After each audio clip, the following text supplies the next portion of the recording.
Welcome to Second Saturday Conversation. Here we explore Christianity in and for the 21st century, a century that is changing so fast, so quickly. And I mean, Christianity, every era in Christianity has had its changes and its perplexities and its challenges. But perhaps these times feel particularly challenging because they are ours. We are living them. How Christianity will be practiced or understood in the years to come remains to be seen. We here on Second Saturday are part of a conversation about its present and its future, and how we imagine it and talk about it. It might be part of what influences it and shapes it. Even though, I mean, many of us here on Second Saturday may still consider ourselves Christian, it is always a question, what does it mean to be Christian? But I have said before that I think that all of us living in this Western culture have been haunted by Christianity. So Christianity is something that is just part of our cultural awareness, if not our spiritual path. And I think that here on Second Saturday that we are still listening for the heart of Christianity, to borrow a phrase from Marcus. What is the heart of Christianity? What is its lub-dub, if you will? Or what our guest last month, Mark Oakley, might say, what is the ta-dum, ta-dum, ta-dum, ta-dum, ta-dum? That rhythm in the middle of our bodies. What is the ta-dum, ta-dum, ta-dum of the heart of that in which we live and move and have our being? And that those 5 I ams are the pentameter of perhaps our very inside workings. And it is also the rhythm of a classic line of English poetry, which is perhaps why Mark Oakley suggests that poetry is the native language of faith, the native language of our soul, the native language of our searching and longing. The title of this program year has been Through a Glass Darkly, More Numerous of Windows, Superior for Doors. The glass or the mirror that we strive to see ourselves in, it's dark, it's inadequate, it's opaque. We only see in part. We only know in part. But perhaps that very limitation is what sparks our imagination, which is numerous of windows, superior for doors. Imagination, Mark Oakley says, is central for sacred discovery. Today, I will reflect briefly on the Emily Dickinson poem, I Dwell in Possibility, from which that phrase, more numerous of windows, superior for doors, numerous of windows, superior for doors, comes from, okay? So I want to reflect a little bit on that poem today, because that has been the signature poem of our program year. And I also want to share a poem by Rilke, which is where I borrowed the title for this session today, Suffused with Brilliance from Inside. Suffused from brilliance from inside. And I will also return to a few comments that Mark Oakley made about believing in poetry. I also today want to give you plenty of time to reflect on the nature of language and our faith. Before I get underway, though, I want to note that as of March 8th, we, the world, perhaps, and the Catholic Church, we have a new Pope, Pope Leo XIV, and we're learning about him. And one of the things we are learning is that he is known for synodality. Synodality. Do you remember a couple of years when the word emoluence was around and a lot of us didn't know what it meant? Well, maybe the word for this year will be synodality, which means to foster a collaborative and participatory and co-responsible way of living. Synodal, synodal, synodality, is to foster a lived experience of discernment, participation, collaboration, conversation, and co-responsibility. I'm all for it. Jeff, would you orient us to our plenary time, to sort of how to, raise the hand and all of that for our conversation time this morning? Sure, great. Good morning, Marianne. It's great Morning, to Jeff. Morning. And welcome everyone who's here with us for Second Saturday. I'll just mention real quickly, Marianne, that we've had a couple of comments in the chat regarding the speed of the slides at the beginning. People are having a hard time reading them because they change so fast. So I would say we could easily double the time length of each slide, and that would make people happy. And that's great. And just let me make a note that we will send out all of those quotes. Great. We do that usually about a week or two after our session, but all of the quotes, and they were all from Marcus's book, The God We Never Knew. I will send out to our mailing list, I will send out all of those quotes to you with a couple of prompting questions for conversation. But that way everyone can take the time to take a look at those quotes after the fact, okay? But I hear you. There's a lot of content in some of those, and so yeah. They'll see them again. So keep your eyes open for that email that'll come to you in a couple of weeks. Right. I'll make those slides a little longer next month or for the next session too. So okay, great. It's always it's a little difficult to estimate how long to keep those up. Yeah, really. Yeah, totally. Thanks, Jake, so much. Appreciate that. So as Marianne mentioned, after she has shared with us her thoughts and reflections, there'll be a plenary session, and that'll be a time for you to ask your questions, share your own reflections and observations with Marianne, and I will be sort of moderating or facilitating that time.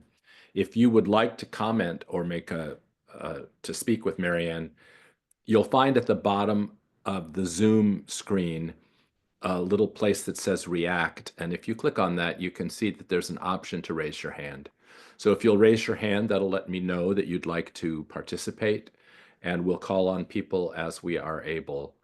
And we have often found that we get more people who would like to interact than we have time for, and we've often spilled that over into our coffee hour, which is an optional time at the close of our session. So one other thing I would say is that it's really helpful if you can compose what it is you'd like to say briefly and succinctly before you raise your hand, so that we can keep comments to about 2 minutes. That way we give more people an opportunity to interact and we hear from more people in our community. So if you happen to go over that little 2-minute time limit, I'll just put up a finger like this as a way of gently saying, let's sort of conclude what we're saying so that we can hear from other voices as well. So thanks, Marianne. Great. Yeah, thank you, Jeff. Thank you, Jeff. As I mentioned, the title for today is Suffused with Brilliance from Inside. Suffused with Brilliance from Inside. And that's from the Rilke poem that I'll read in a little bit. And I think that phrase, suffused with brilliance from inside, it describes poetry, and it describes us. And actually, that's basically what I want to say today. In addition, I'm going to share a couple of reflections from Mark Oakley and his comments about prayer and believing. Mark Oakley was our guest last second Saturday. Mark Oakley says that poetry is faith's native language, that poetry and faith, and some might define faith as trust, almost more as trust than belief, but I can hear from you later about that. But that poetry and faith are inseparable. Okay. He suggests that poetry is language, it's a soul language, as I said a few minutes ago, and it arises from the depths of human experience. So experience precedes poetry, okay? Ricoeur has this schema that says experience gives rise to symbol, gives rise to thought, in that order. So we experience something, we respond to something, that gives rise to an image, a story, and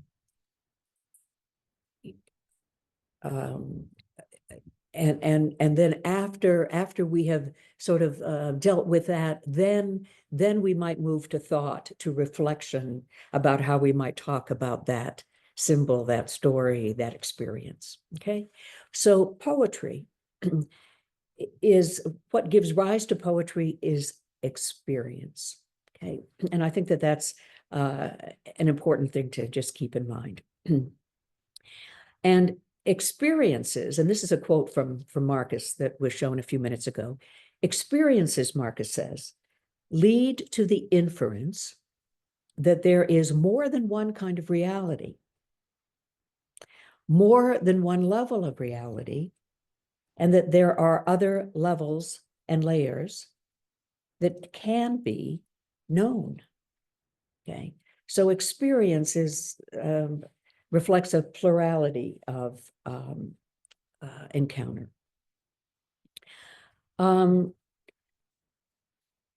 Poetry tends to embrace ambiguity and complexity.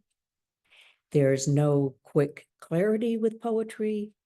There's not one meaning with poetry. We can say that about experience as well. In poetry, there's maybe no conclusive evidence.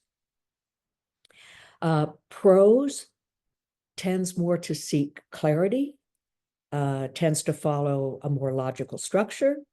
It's more declarative. Okay, so the work of poetry is different than the work of prose. And because of poetry's not only comfort, but it works out of the necessity of a kind of ambiguity and multiple responses, multiple possibilities. Jeffrey Hill calls that the democracy of poetry. Okay, it doesn't evoke just one thing, because our experiences aren't just one thing. And it is perhaps because of that ambiguity, that lack of certainty, that lack of clarity, that some people really don't like poetry. Mark had a great a new word in my lexicon for people who are afraid of poetry, and it's called metrophobia. Metrophobia, people that are afraid of poetry. They are uncomfortable with it. And metro here comes from the Greek word metron, meaning meter. Okay, so it refers to the meter or the rhythmic quality of poetic language, not from metropolitus, for instance. So it's not the fear of cities. Metrophobia is the fear of meter, the fear of poetry. And I think too that, and Mark spoke to this, that we have a tendency to think of poetry as something that rhymes, or as something that kind of pretties something up, or as he says, it's not sugar on the top. He said, I mean, it's not intended necessarily for ornamentation. Poetry is, it deals with the light and the dark of human experience. And again, experience here is primary. And I think that probably one of the aspects of the importance of good poetry is its honesty. Mark didn't talk in any great length about good poetry, but I would suggest that good poetry is honest about the human condition. And by the way, just as an aside, there is poetic prose, which combines characteristics of imagery and figurative language and rhythm, and it evokes feeling and emotion. It expresses lyric ideas. So poetic prose has some elements of poetry. And then, of course, there's the prose poem, which also makes use of metaphor and figures of speech and rhyme, but it doesn't necessarily form the kind of line breaks that poetry does. So I would like us to think about poetry, not just in terms of what we might think of as customarily language that rhymes, but as language of a different order that puts words together in a different way. And let me remind us that the root word, the Greek word for poetry, is poiesis. We have mentioned this word before this year, Poiesis, poiesis. And that is a verb, interestingly. Poiesis is a verb, and it means the act of creating, of making. It's a process where something emerges that didn't exist before. It's like the raw material from which we make meaning. So poetry, poiesis, to make, to create. I think it's helpful to keep in mind that distinguishes poetry from more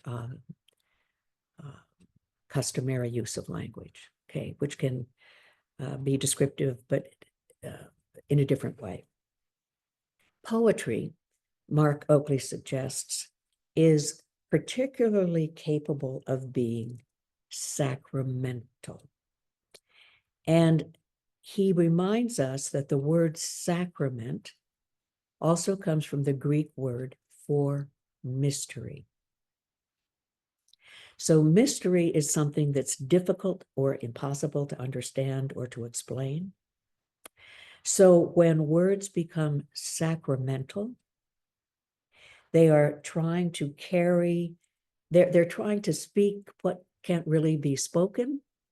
They are trying to give an expression to something that can't be fully expressed or explained. And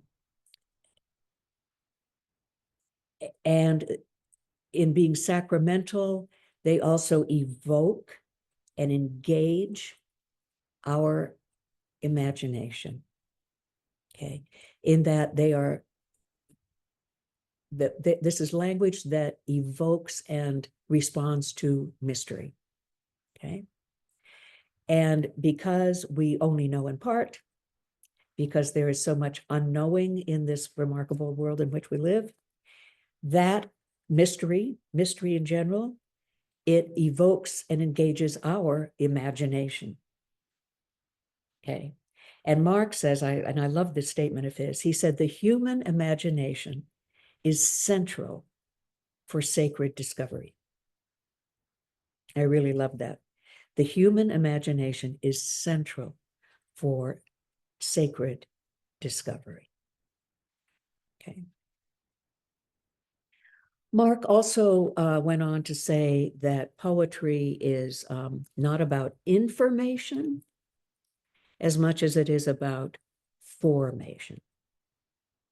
That poetry shapes us, and that poetry has a way of reading us as we read it. That somehow poetry sees us. I mean, it's a mirror for our depths. And that poetry has a way of helping us to become. Okay.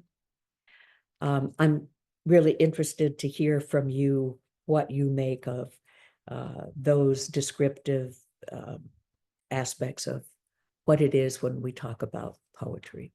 Okay. A different kind of language. He also talked about the biblical stories and said that we have tended to read the biblical stories not as poetic stories, more journalistic, as though they're reporting out on a particular event. But he said, if you spend more time with them, you will come to see that the gospel stories, that the biblical stories are really poetic, that they are stories about us in response to mystery, and the mystery of human experience, of life and death and peril and sorrow and joy and wonder and questions, and that the biblical stories, in being stories about us and about the wonder of it all and the mystery of it all, are also stories about God. That stories about us and stories about God go hand in hand.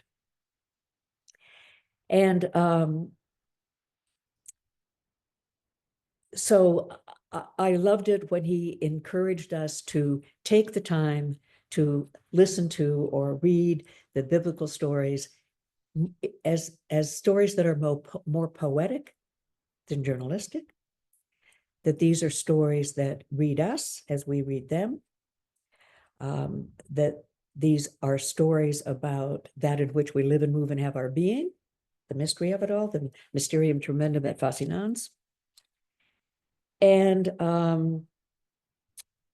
that scripture gives us a poetic vision of God, of possibility, of our life together, not prosaic plans, he said.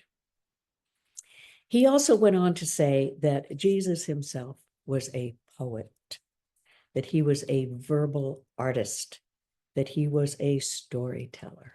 I mean, as we know, parables were his preferred style of teaching. And that parables and the stories that he told were designed and made to remake us, And poetry, the poetic, poiesis, has a way of making, remaking, creating, having something emerge that maybe wasn't in form before. Okay. So again, to return to Oakley's comments, that poetry then is the person of faith's natural language of sacred discovery. It's the natural language of faith and wonder.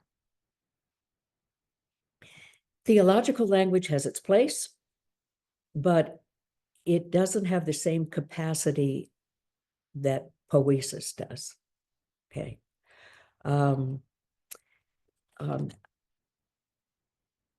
We've been talking about theopoiesis this year. Maybe now we have a little bit more idea of what we're talking about when we talk about language about God, about mystery, about wonder, and the nature of it is being more poetic, more creative than declarative and even clarifying. I ran across a great little quote by Jorge Borges. God is not a theologian, neither is God a metaphysician. There are those who have said God is an artist, a maker, a poet. Just saying. I want to, I'm eager to hear soon, to hear from you, your response to the language of poetry, your comfort with it, if there are other things that you remember from Mark Oakley's time with us, how you, your critique of emphasis on poetic language as being the language of our faith. I'd love to hear from you how you're kind of sitting with all of this. I want to turn to Emily Dickinson's poem, I Dwell in Possibility. This is a poem about poetry. And by the way, none of her poems had titles, so the titles that we might give them are usually the first line of her poem. I'm going to read it to you, and then I think that then I'll have Jake put it up on the screen, and we'll walk through it a little bit together and see how Emily Dickinson talks about poetry. So here's the poem. I dwell in possibility, a fairer house than prose, more numerous of windows, superior for doors, of chambers as the cedars, impregnable of eye, and for an everlasting roof, the gambrels of the sky.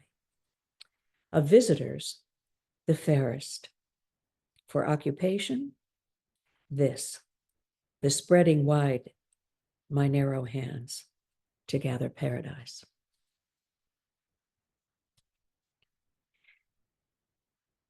When Emily Dickinson says, I dwell in possibility, a fairer house than prose, she is, and by the way, I dwell in possibility, a fairer house than prose. Ta-dum, ta-dum, ta-dum, ta-dum, ta-dum, ta-dum, ta-dum. That's that pentameter rhythm. Her image for poetry is possibility. Possibility is poetry. And I might play around with poetry is possibility. Poetry invokes the imaginative. It invites a freedom, a creativity, a longing for connection that maybe ordinary words of information don't seek to engage. So she talks about poetry as a house that she dwells in. I dwell in possibility, as I said. That's her word for poetry. A fairer house than prose, ordinary writing. And she says that poetry as possibility, more numerous of windows, superior for doors. There are multiple perspectives and viewpoints in poetry. It opens you to various realms and imagination. It, as I said earlier, it's not just one thing. It's a kaleidoscope of possibilities. There was a quote that we showed that Marcus quoted Martin Buber saying, I'm only someone who has seen something and who goes to the window and points. I think that Emily Dickinson would say something similar. I go to the window and point. In another poem, she said, the soul should always stand ajar. The soul should always stand open, open to the unexpected, to the possible, to the unknown.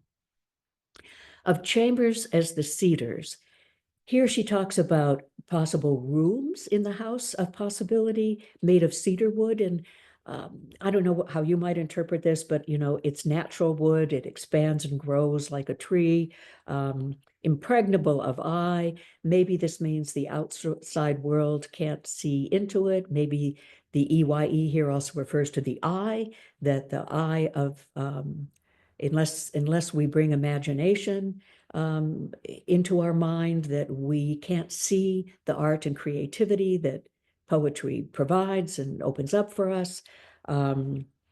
For an everlasting roof, the gambrels of the sky. Well, a gambrel is a roof that is two-sided. It's shallow. It's looks like it can go on forever.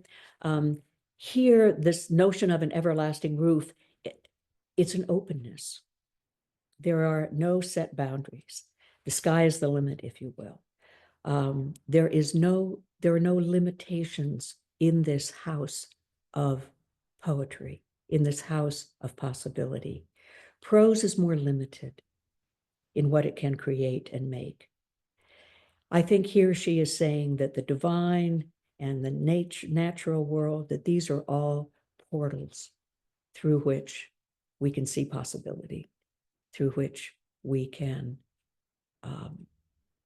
come to know ourselves and the world. Visitors, the fairest. Well, the visitor from this poem, it's you. It's the reader of the poem. It's important that the reader come along in this journey. And when the reader comes along, it helps to actually create the poem. Okay. The visitors, the fairest. Okay, that's us. For occupation, and here she is going to talk about herself as a poet. Her occupation is as a poet, and she dwells in this creativity, this making, this act of venturing into possibility. And this act is like spreading open her narrow hands and gathering the substance of the sacred, the divine itself. Okay. To gather imaginative possibilities is a sacred process and experience in and of itself. So she gives us in this poem a description of poetry, that it is a realm of possibility. And so as you think about poetry, I invite you to think about poetry as possibility. And I also want us, when we think about God, I also suggest that we think about God as possibility. Jack Caputo suggests as much. Gordon Kaufman suggests as much when he talks about God as creativity, not so much as creator, but as creativity itself. God as possibility, okay? And again, that relates, I think, to what Mark Oakley is saying when he says that poetry is the native language of faith. So I'm curious to know what you make of all of that. I want to turn now to Rilke's poem, The Archaic Torso of Apollo. And I want to, the reason that I'm sharing this poem is that I think that this poem does what poetry is intended to do, which is to give us an experience of something that we might not otherwise be able to experience. For instance, I don't know how many of us, if any of us, have actually seen the torso of Apollo. And Apollo, let me remind you, is the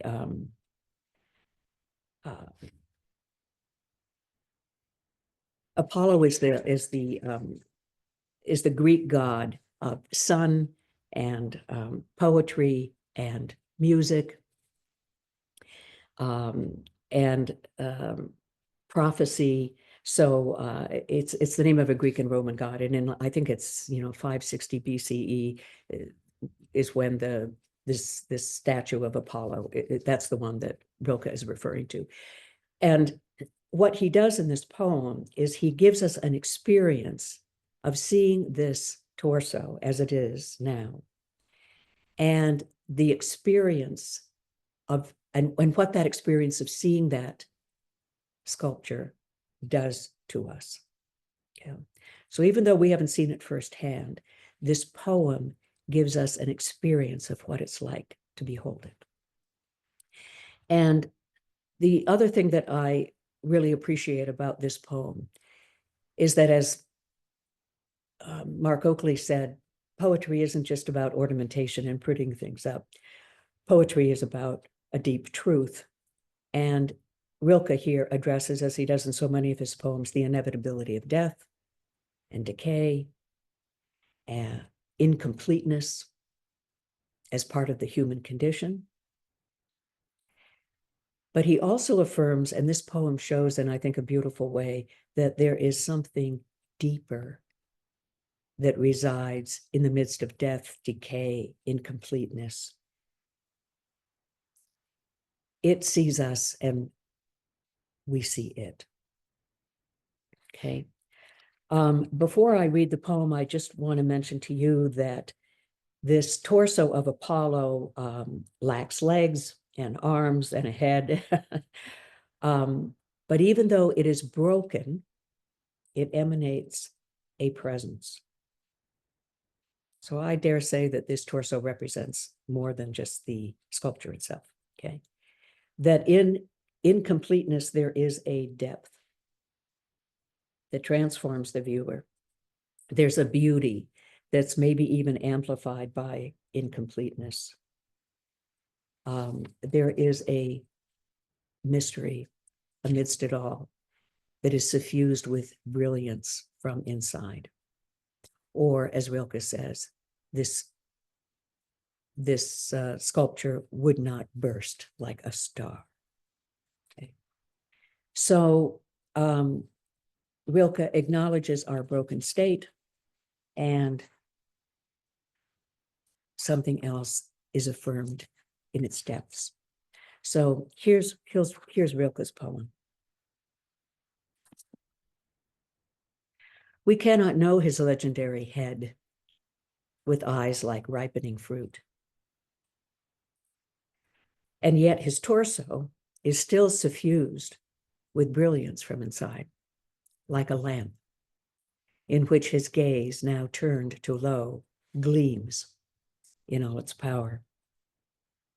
Otherwise, the curved breast could not dazzle you, nor could a smile run through the placid hips and thighs to that dark center where procreation flared.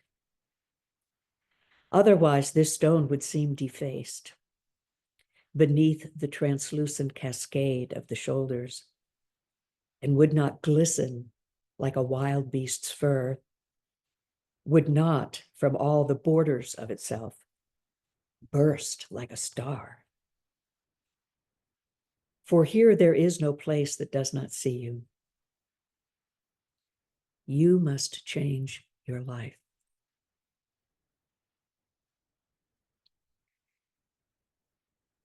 The experience of seeing this sculpture, even though it's headless, armless, broken, incomplete. There is something about the presence of it. There's something deep that shimmers in this work of art,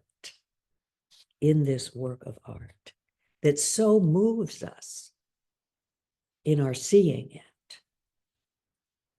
that it moves us to want to change our life.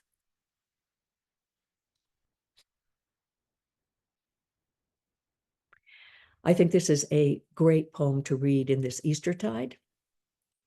I think in its own way, this poem is about death and resurrection. And that in the midst of darkness and decay and death and mortality, yet there is an experience of the gift of life that compels us to want to live in a way commensurate with that gift and to change our life accordingly. Interestingly enough, Rilke replaced the concept of God with poetic language. Okay. In our concept of God in this postmodern turn is changing radically. So perhaps we, instead of replacing the concept of God with poetic language, can understand the mystery of God, if you will, almost as poetic language. So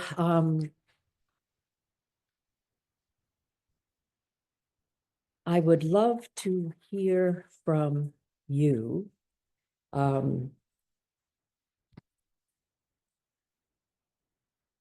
Your responses to my reflecting on poiesis, to make, create, to bring into being something that wasn't there before. The nature of poetic language as language that, in a sense, is commensurate with how we might want to describe our experience of God, of wonder, of existence, of the world, of ourselves. Okay, what you make of it, and if you think that emphasizing the importance of our responsibility in how we use language, and our responsibility to honor poetic language, if you think that's important, if you think that's even central. In some ways, that's my move from theology to theopoetics, is sort of making that move about how language functions and talking about God. There's a place for theology, but I think that there is also, I think good theology requires a theopoetics. So before I give you a moment to think about that, I'm going to ask Yolanda Sanchez Peterson if she would sing for us. I talked to Yolanda this week, and she sang for us a couple sessions ago, and I thought it would be nice to add to this session today an experience of being sung to. So Yolanda, would you sing to us? I'd be happy to. This is a song based on a poem by Sarah Williams called The Old Astronomer, as speaking to his pupil.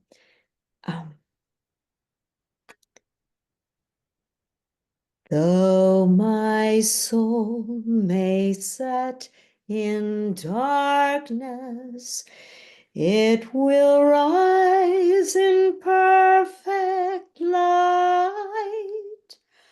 I have loved the stars too fondly to be fearful of the night. Fearful of the night. Though my soul may set in darkness, it will rise in perfect light. I have loved the stars too fondly to be fearful of the night. Welcome in the night.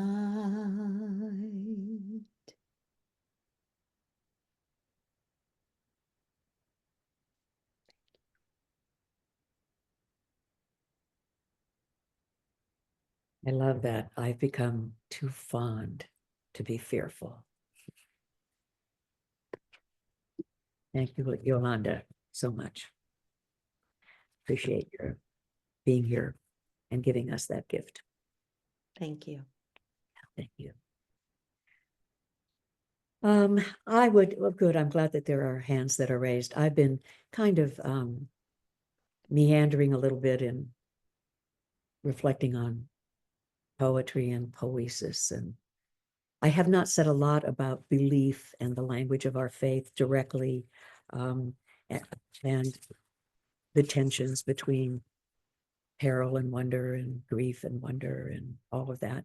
I hope you will say more about that as part of the language of your faith. But I'd just love to hear from you, what you're hearing, what you're thinking about, what your thoughts are. Help me with mine, okay? So Jeff, would you lead us in this time? And I won't read the guidelines today, but those of you who are familiar with Second Saturday, you know sort of the hospitality that we express in our listening to one another and paying attention. The language of poetry, by the way, is the language of paying attention. Mm. So Jeff, help us out here. Help me out. Marianne, if I may be so bold as to share some observations that I had from what you were saying. I would Uh, love it. You know that I have spent much of my teaching career working with a curriculum called Storyline. Mhm. And Storyline uses story in the classroom to teach the curriculum. And that's the simplest description I can give. But two of the things that really stuck out to me as you were sharing about poetry, first of all, one of the things that we say in Storyline is that real learning to be meaningful must be memorable, Mm. which ties meaning to experience, because you can't have a memory of something you've never experienced. Uh-huh. And the second thing is that the people who developed Storyline said that learning takes place in a cycle of experience, reflection, theory. Theory. So we have an experience, Right. we then reflect on that experience, which leads us to propose a theory of reality Right. based on And our that's very much like Ricoeur, that experience gives rise to symbol, gives rise. exactly. Okay. So anyway, say that again. So Experience leads us to reflect on what we've experienced, which leads us to propose a theory right, of what's going on. right. And yet, I'm just struck by the fact that that's an ongoing cycle because of mystery. Mhm. So we propose these theories, but we're constantly having new experiences which test those theories, and we change and we evolve and we move forward. Right. Which I think in one of the quotes, Marcus refers, I think that Buber says this too, that bring on the iconoclasts. Yes. You know, we do as much as we can to express a theory, a thought, even about God or the nature of reality, until it's no longer sufficient. Yes. Right. And then those images and even like the torso itself will falter, will weaken, will fall away. But what is that brilliance that we're seeking? It's in its depths, even though it has to go through transformation after transformation after transformation.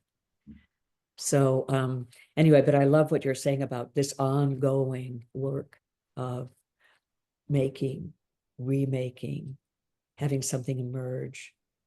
Poetic language is not static. And it's very aware that what it's trying to describe isn't either. Yeah. Yeah. So in your experience, Jeff, that's all related to education. It is, but it's also related to faith. Okay. Absolutely. Okay. Absolutely. And that is related to what you have spoken of so frequently, which is paying attention. Paying attention. So anyway, those are thoughts that arose for me as you were sharing, and I just loved both of those poems. Mm. They're poems that invite you to return to them again and again. Mm-hmm. Yeah, I agree. And Dickinson's poem is a poem about poetry. Yeah. And the Rilke poem is a poem about life and death, I think. And I'll just mention that Barbara Mitchell has posted a lovely photo of the torso of a poem. Ah, So oh, like, brilliant. take a look at that. Oh, Thank you, Barbara. brilliant. Brilliant. Okay. Another example of the beauty of this community, Marianne. Yeah. Yeah. So let's begin. Susan D'Amico, you've had your hand up for a while. Hi, Susan. Hi, can you hear me? Yes. Yeah. Great. Great. Hi, Susie. Hello. My brain is firing in all sections, and it Well- started with the quotes from Marcus. There's so many things that I wanted to say, so I'm editing heavily. One of the things that struck me in the beginning with the Buber, the categorization of the I, it is very Cartesian. And then you move into Poiesis, which is, in my understanding, is such an opposite of that. And one of the things that first struck me was perhaps we are so moved away from poetry and poesis because it makes people uncomfortable, and the security of the categorization is why people follow along and veer away from that because they're afraid of uncovering it. And I've been immersing myself in textiles and knitting and crocheting very badly, and yet someone said that it doesn't have to be perfect, you just have to do it. And so this lovely river of poesis, formation and creativity and imagination, all of those things are pulling together for me with the suffused brilliance from inside. And what a lovely sense of nothing about perfection or adhering to a dogma. It's that flow that comes from inside, and that perhaps that is the sacredness, the experience of creating an imagination and discovery and all of those things together, and not having an endpoint of this is what things are. And so one of my favorite poems is the Sonnet 19 by John Milton. And the last line is always, where did you go? Thousands at his bidding speed and poster land and ocean without rest. They also serve who only stand and wait. And because I don't have a horse under me, sitting and experiencing, narrow hands open wide and taking it all in is speaks to me so much. And thank you for this. This is going to be something I'm going to have to look at a lot. Yeah, great. And I think that there is this affirmation that amidst imperfection, incompleteness, that there is this brilliance, which I dare say is the gift of life itself. Okay, it's the gift of life itself, right? And so I think that, there is this profound affirmation, like in Rilke's poem, for instance. And that's about us as well. And I love, Susie, you're commenting on the I, it, and I, thou, because I think that, some can argue with me about this, but that I, it tends to be more like prose and I, thou is more like poesis. Okay, so yeah. Thanks, Susie. Oh, carry on. I always benefit from hearing you talk. It helps to crystallize some things for me. So thank you.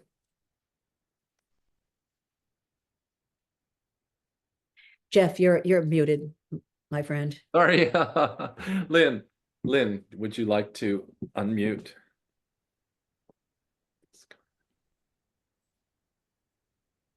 Well, as far as being afraid of poetry, I would never have grown up without it. Only way I can And I'm express. starting to grow up because of it, Lynn. So Well, about, much earlier in my life, I started writing poetry when I got to college and just went on from there. And then I took up the guitar and I started going to songs. Same thing, only I would add the melody. That was long time ago. But my favorite song poem that I came up with, I would like to just briefly say the words. It's not long, but it was it was all about this coming of age, growing up, which to me is an unending process.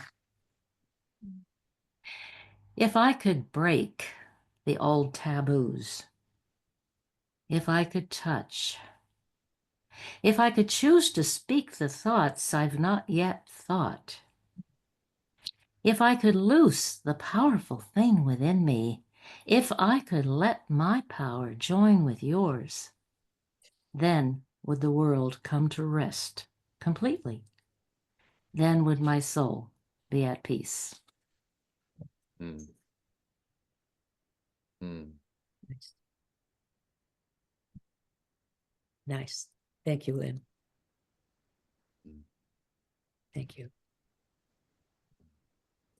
John, Maybe so. let it be so. Yes. Yeah. First, Jeff and Marianne, thank you very much for Second Saturday.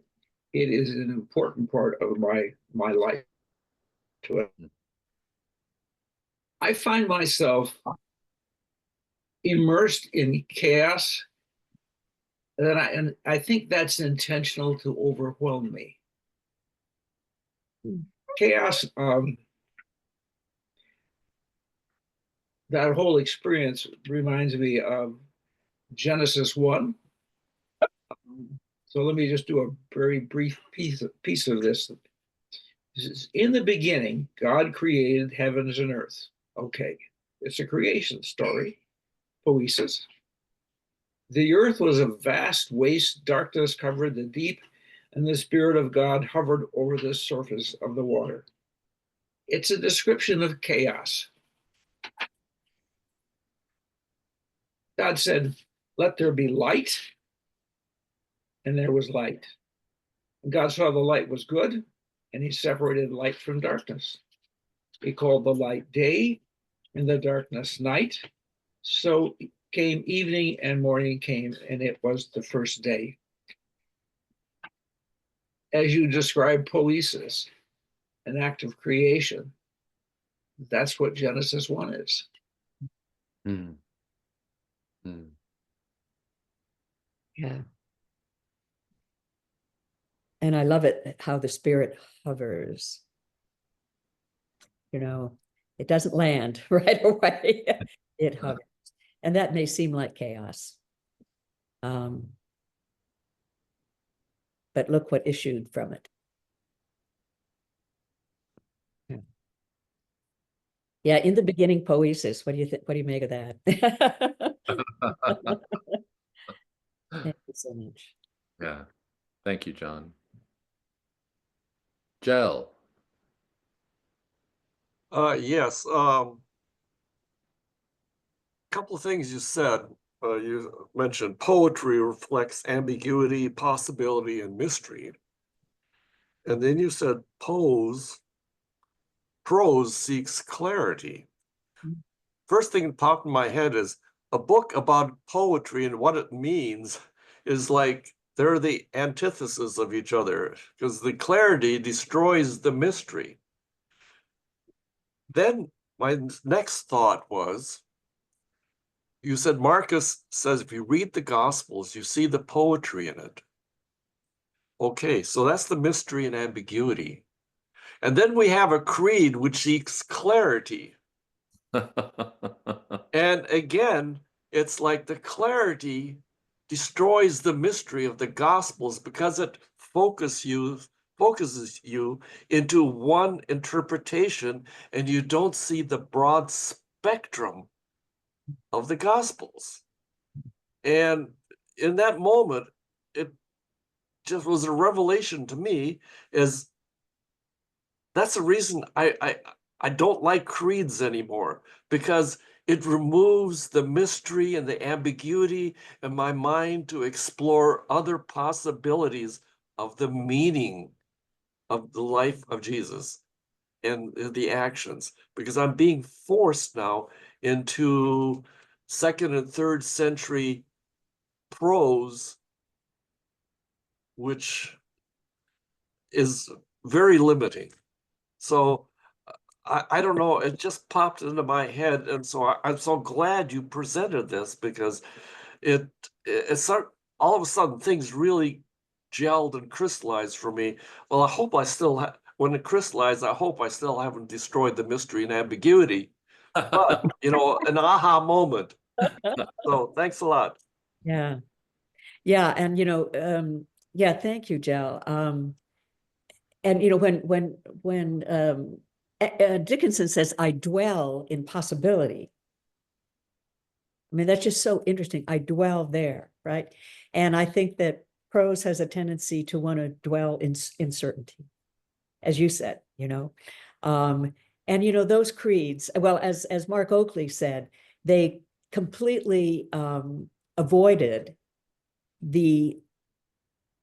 what's missing in the creed is that Jesus was a parabler, that he taught in parables. And Mark Oakley mentioned that, I think they just wanted to skip that, right? But in a sense, that's the work of Christianity, is in the parables. That's our human work, is in the parables. And as Jeffrey Hill says, poetry is democracy. I think the one thing that's good about prose is it gives you another stepping stone to get deeper into the mystery, because it exposes you to another aspect of the mystery that you may not have had, but someone else saw. Nice. So in some ways they're antithetical, but in other ways they are part of helping you explore the mystery. It gives you one person's view, but just don't get stuck in that one view. Yeah. I think that's great, Joe. Don't absolutize it. That's great. And that's a beautiful way of acknowledging the importance of prose and the necessity of poiesis. Yeah. Oh, thank you, Joe. Joe, I might be getting back in touch with you and say, now say that to me again about I may not remember exactly what I said, but I love it. I love it. Yeah. Yeah. So here's to dwelling in possibility. Thank you, Jill. A fairer house than prose. Ken Sandine. Hi, Ken. Good morning. Good morning. I'm glad Chell came ahead of me, because I think basically what I have is a short summary of what he said, and I agree with him completely. My summary would say that prose leads us to certainty, and that makes us comfortable, whereas poetry actually refuses to do that, and that makes us less comfortable. So I avoid the discomfort of poetry. I have whatever that word was, Phobia. phobia, yeah, because that makes me uncomfortable. So a summary of Jell's remark. Yeah. Thank Yeah, that's great. Yeah. Good morning, Ken. Nice to see you. And I think that's a wonderful way to summarize sort of our own discomfort, maybe, with things about poetry versus prose. Yeah. Yeah. And You our see- discomfort with a faith that isn't doctrinal and propositional. Right. Yeah. Yeah. Thank you, Ken. And it seems like that whole idea of, I think we in this country particularly believe that we have a right to feel comfortable. Mm-hmm. That's our task. That's our task, is to be comfortable. Right. Right. Yeah. Robert Granger, you want to unmute? I think I would say that we have the right to be certain, and that certainty shoves us in that direction of knowing. I think what I'd like to add is kind of a compliment to what Jell had said, and that is, in order to kind of move away from certainty, if we understand the context in which things are written, even poetry, understanding the content, it helps us understand where the poet maybe was coming from at that particular point in time, and gives us almost permission to say, okay, well, if that's how they looked at it then it is possible to look at it in other ways. And I think, Marianne, what you do in these second Saturdays is help contextualize some of the things that we want to think about, as did Marcus. I think about particularly reading the Bible again for the first time. If you provide the context in which the poems were written, it can provide a platform for clarity. And that's particularly important for me. I'm an intuitive. I have to understand kind of the space inside of which ideas sit. And this leads me to two suggestions related to the topic. Of course, Alfred Whitehead, in his relational and process philosophy, deals very much in the role of experience, and that the occasions of experience is in fact the fundamental of life. So that's the building block from which we start. But more interestingly is a guy, Ian McGilchrist. Ian McGilchrist, in his book, The Master and His Emissaries, he's a neurobiologist, philosopher, and psychologist who talks about the hemispheres of the brain and how those hemispheres work. Poetry really is the domain of the right hemisphere of the brain, constantly bouncing in conjunction with the left hemisphere. And again, this provides some context again for understanding kind of how this works. And then just the last thing I'll say, there's two examples in recent things that I've been reading that I think really help kind of put these two together. Probably one of the most interesting ones is a recent book called The Magnificent Rebels by Adria Wolf. The Magnificent Rebels is a story of the German idealists and who they were, Schelling and Goethe and Hegel, and what life they lived. Yeah, interesting. And this helps provide a context for understanding their writings and their philosophy. Yeah. And there's another one I'll put in the chat regarding Thomas Merton. I mean, not Merton. I'll put it in. Thomas Keating. I'll put it in the chat. Keating. Yeah. Okay. Yeah. Great. Thanks. Great. Jeff, be sure to send me the chat. Yeah. Yeah. Thank you for that. And Gilchrist's book, I actually have it. Somebody recently gave it to me, and so I will look at that because I'm interested in all of that, and the hemispheres of the brain. And thank you for the title for The Magnificent Rebels, because that background will be really, really helpful for me too. So yeah. Thank you, Robert. Oh my, thank you. Appreciate this. Yeah. Kathy Kramer Howe, you want to unmute? There you go. Hi. Gosh, this is my first time here, and I'm just so thrilled to be with so many of my people. Yeah. Yeah, I kind of feel like I'm with my people here too. Welcome to Second Saturday, and it's just great that you were willing to raise your hand and talk to us. So welcome. Great. Thank you. Thank you. And I am a poet, so I love this conversation. I guess what struck me, one thing that Jeff said about learning having to do with experience, reflection, and then theory. And the key word there for me is experience. So much of learning is not experiential. It's just listening to someone else talk. But when I bring a poem to my Methodist Church book study, that's experiential. A poem is by its very nature an experience, to hear it read to one. And there's always silence, and there's always something that shifts. But the other thing I loved was the torso and Dickinson's sky room, being so incomplete, so that there's there's so much possibility in the incompleteness.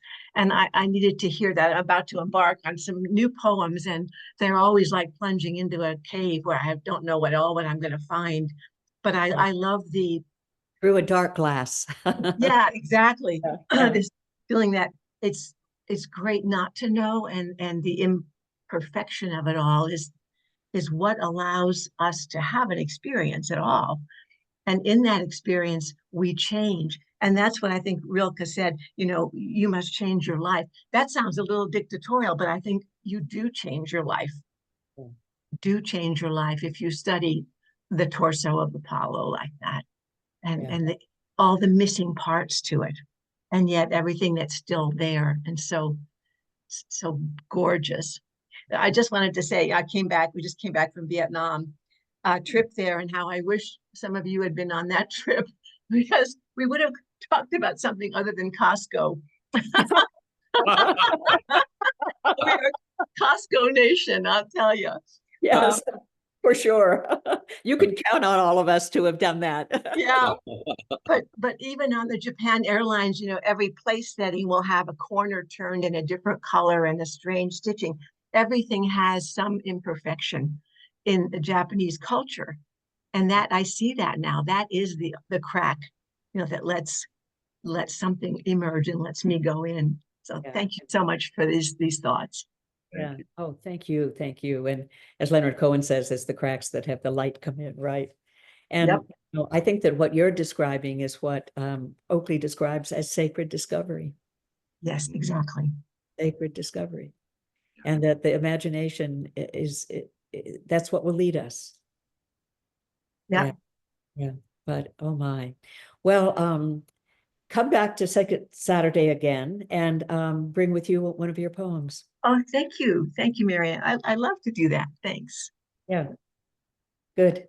Happy. Thank you, Kathy. Thank you. Beryl, do you want to unmute? You're still muted, Beryl. There you go.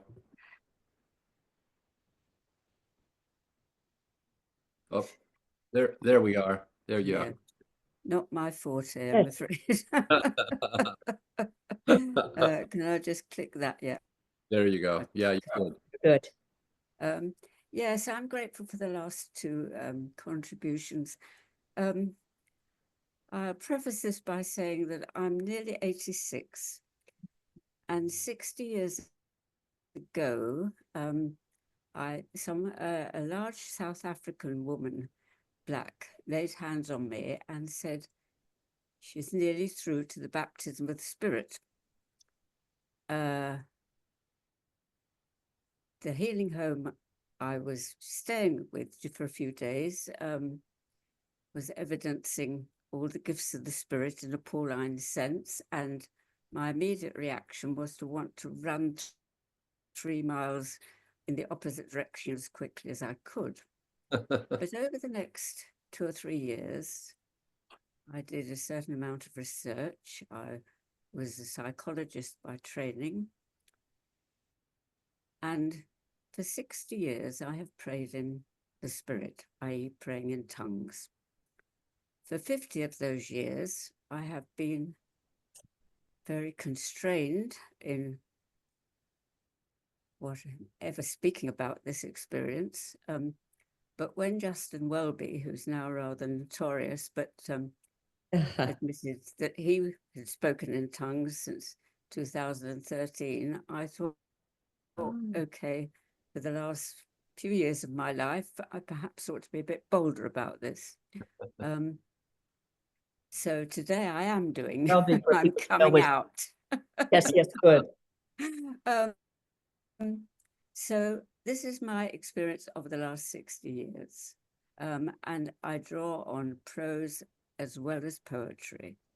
But because of my psychological background, I'm also a Jungian, and I became, over time, a Jungian therapist.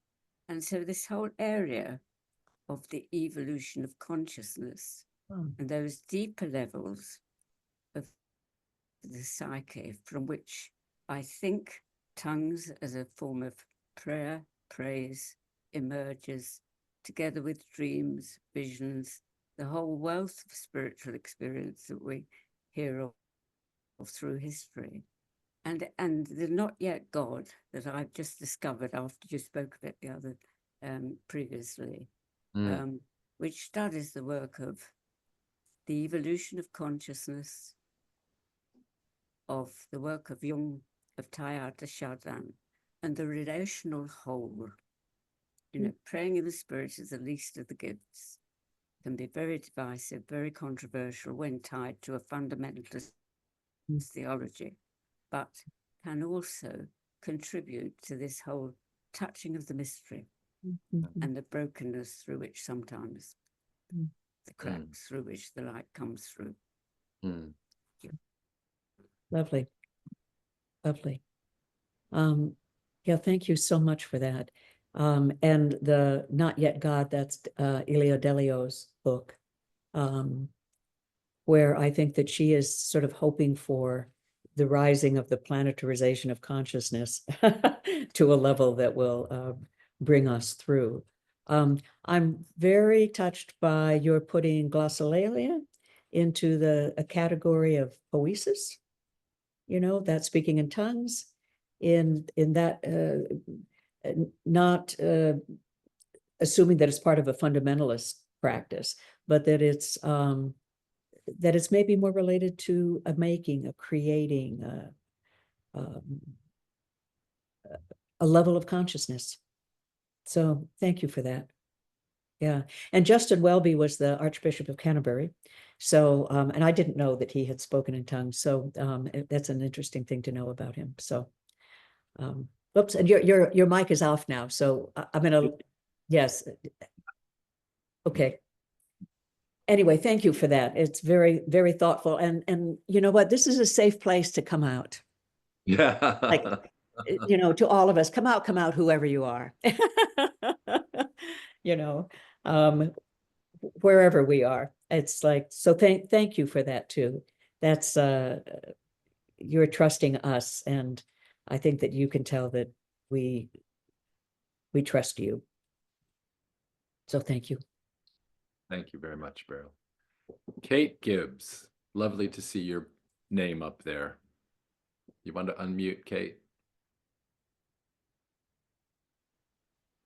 Did she just disappear?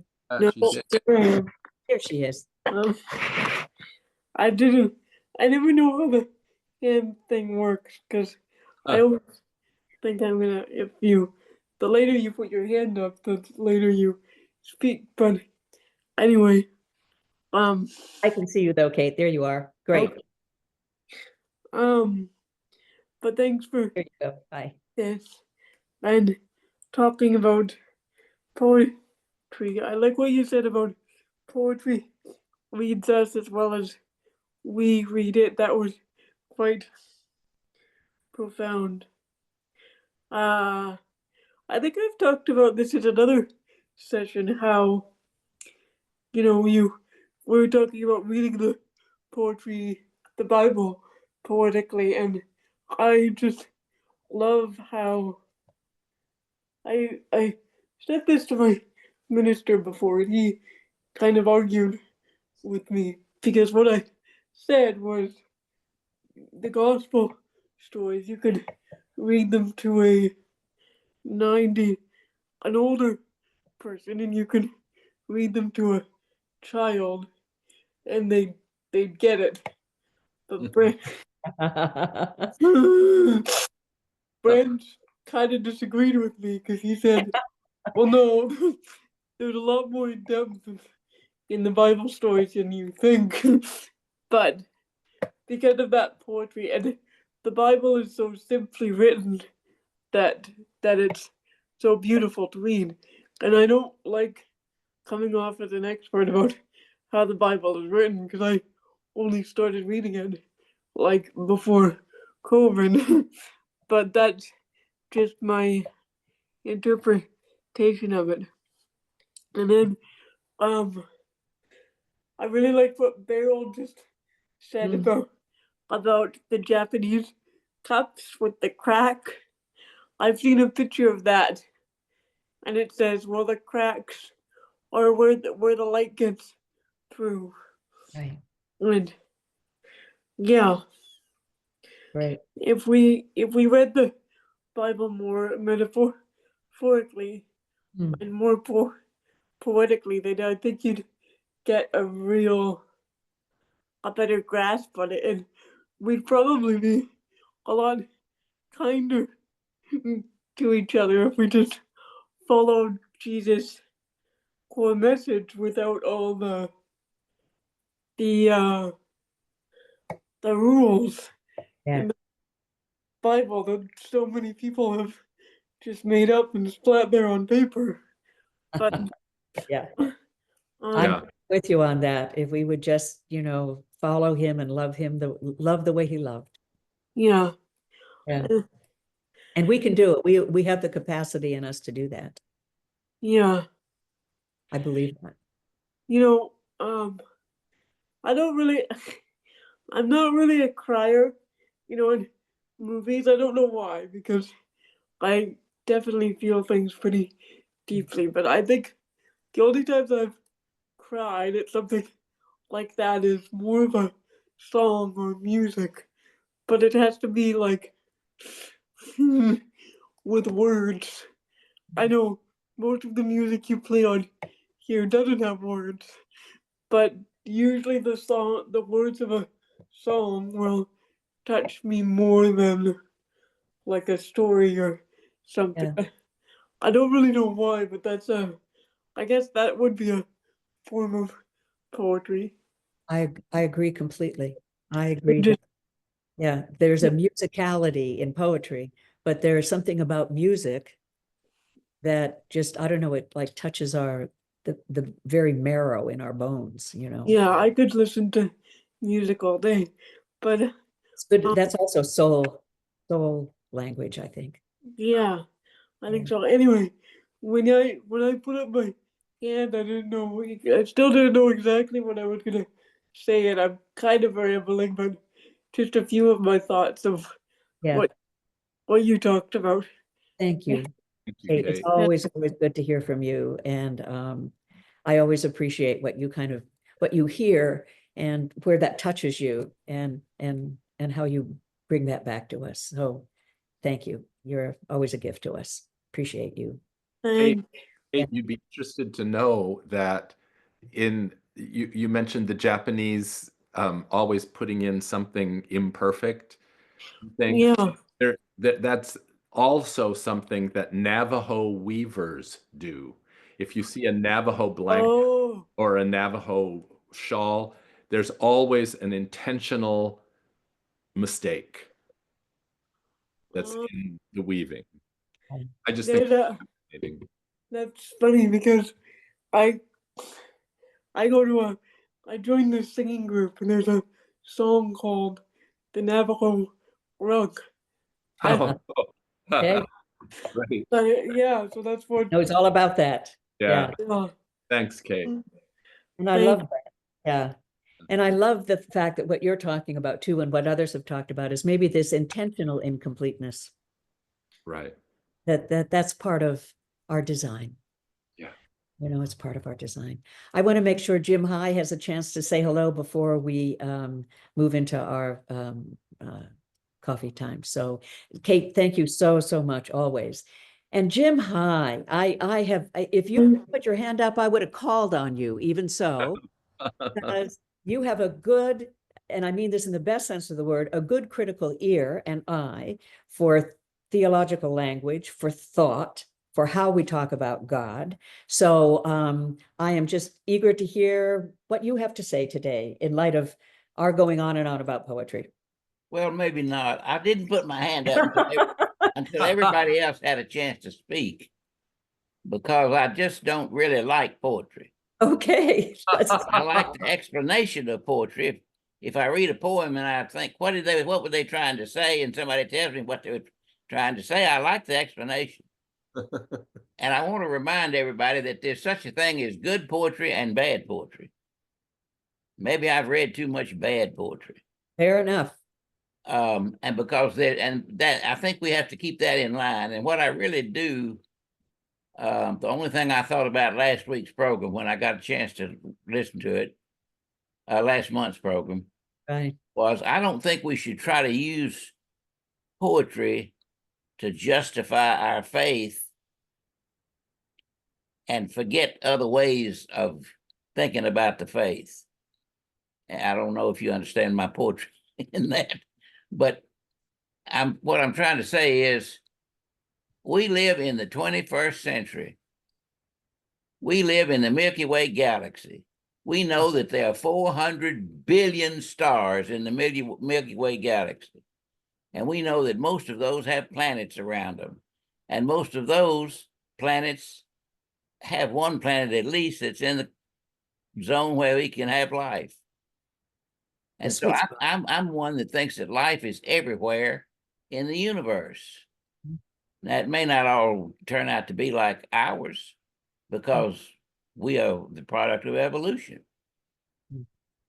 And when you understand evolution and you understand the size of the universe and accept the fact that I think it's infinite and eternal, meaning it doesn't have an end, didn't have a beginning, that doesn't have any edges. We don't understand that concept because we just don't, but it is. It's the only explanation that makes any sense.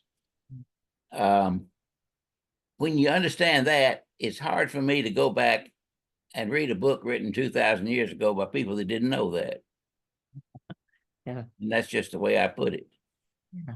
And I've enjoyed this program because there is good poetry, and the ones that were highlighted today were good. And I could get that meaning without having to think too hard. But I don't want us to use anything to avoid and say, oh, that's good. And now that makes me believe, that Jesus was raised from the dead and came back to earth and walked around and talked to people. That didn't happen. And so we don't need to worry about, we need to reform Christianity to fit the 21st century. And I think that's what the whole program in and for the 21st century. That's what you've said over and over. Yeah. And so let's put some modern thinking into it. That's what I'll say today. Excellent. Excellent. I think that's great. And where I love where your modern thinking goes too, is actually ultimately to sort of this silent wonder. Oh, yes. Well, and the connection of everything. I feel connected to the entire world. Yeah.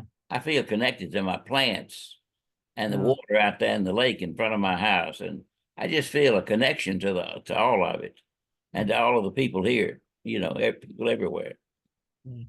Nice. Don't understand that connection, but I feel it. Yes. And Jim, I feel it too.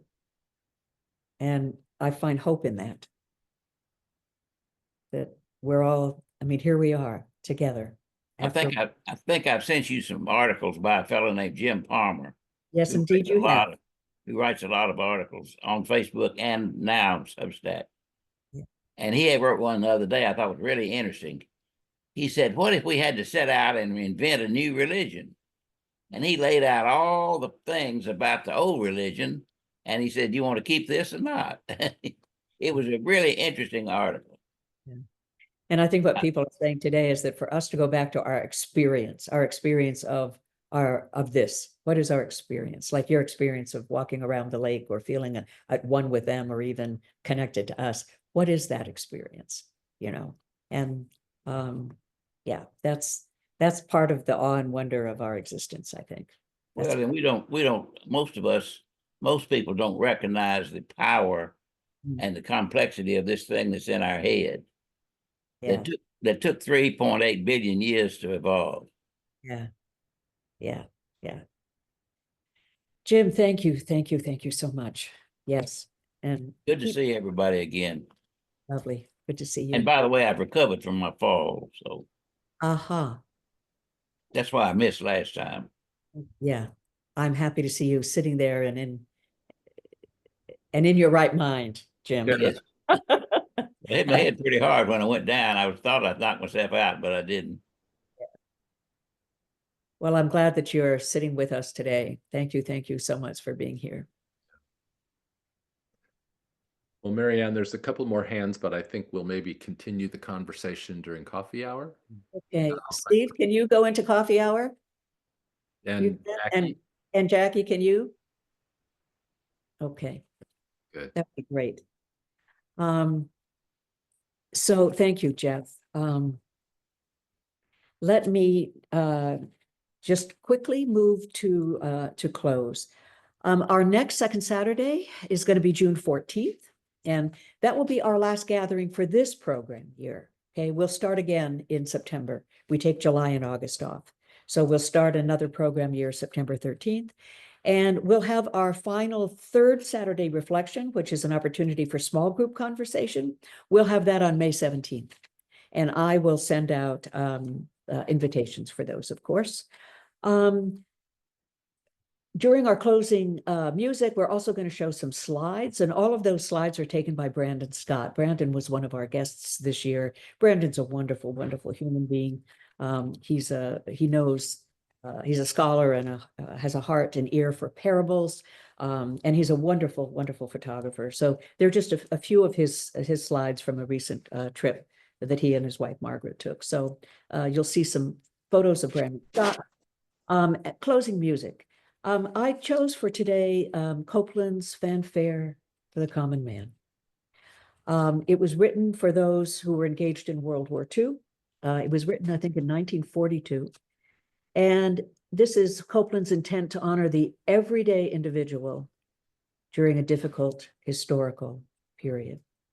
So in playing Fanfare for the Common Man, here's to honoring every individual, the common man, during this difficult historical period.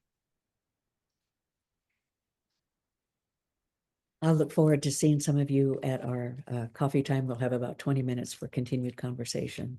Thank you so much for being here. Thank you for your rich reflections and bringing yourself so fully to this time. Look forward to seeing you next month. And for those who can join us for coffee time, I'll see you in about 5 minutes. So take good care.